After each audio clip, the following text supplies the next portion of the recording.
Hey, we're back. Political Self-Determination with Ed Alvarez from the Commission on Decolonization. And we're talking, of course, past 2 trips to the UN.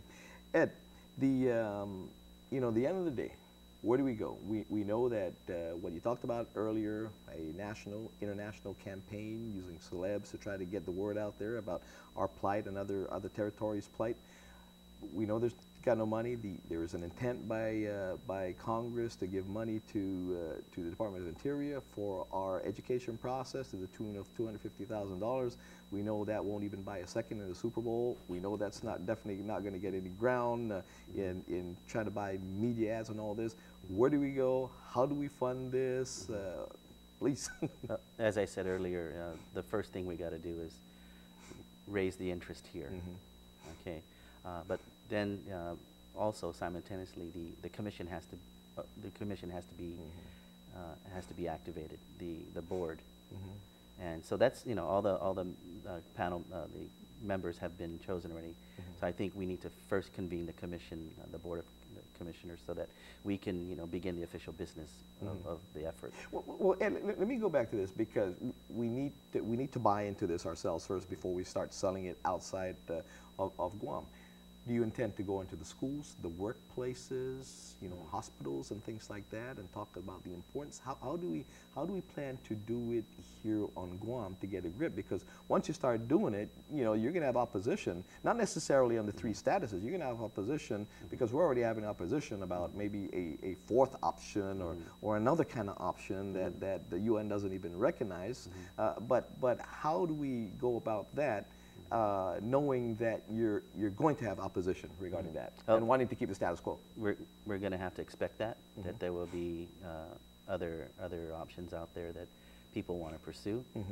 But right now, the spirit of the Public Law 23147 is what we follow. So we need to follow that.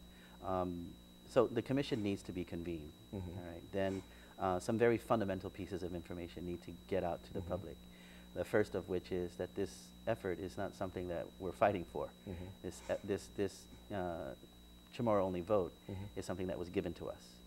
Okay, and the second piece of information needs to get out is that everyone on Guam, every registered voter, after the choice is made, participates and votes on the ratifying of the Constitution.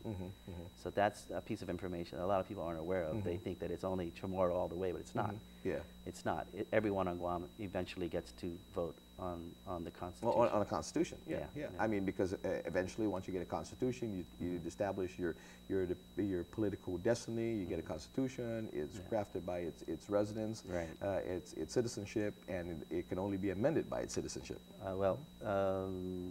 Depends on what's in. Well, it depends on how what's negotiated. What's negotiated to our political So those pieces of information need to get out so that that's very fundamental.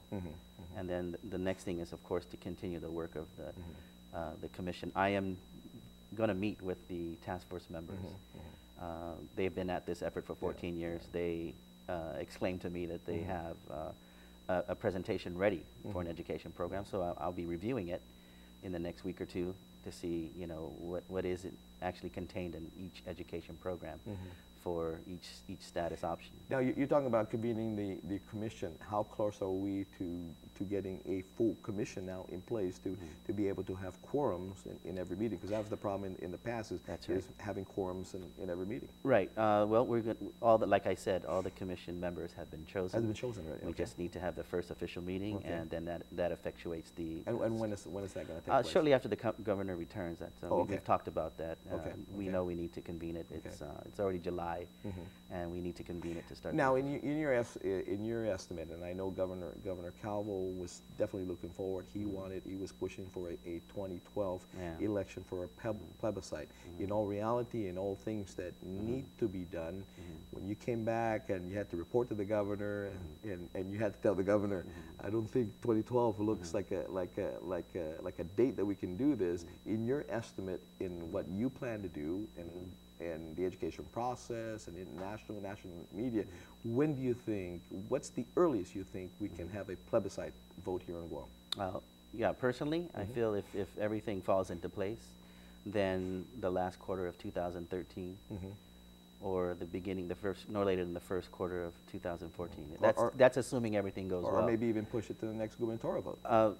Election. See, you don't want to. You don't want to mesh. We don't want to mesh that in there. Okay. We want this to have its own election. Ed, it's good talking to you. We're gonna talk to you again. We're gonna have you come in here and answer all the questions. We're gonna devote a show to all questions to all our viewers. Likewise, we're gonna have you in the radio show to talk to our viewers as well. What number can they get a hold of you? My number is 969-0987. Okay, and that's the commission's office right now. Right now. At your home. Not getting paid for it. Hey, join me tomorrow morning on The Buzz and this 63, your Chamorro radio station. I want to thank you again for tuning in tonight with Ed Alvarez and Commission Decolonization. See you next week. Take care.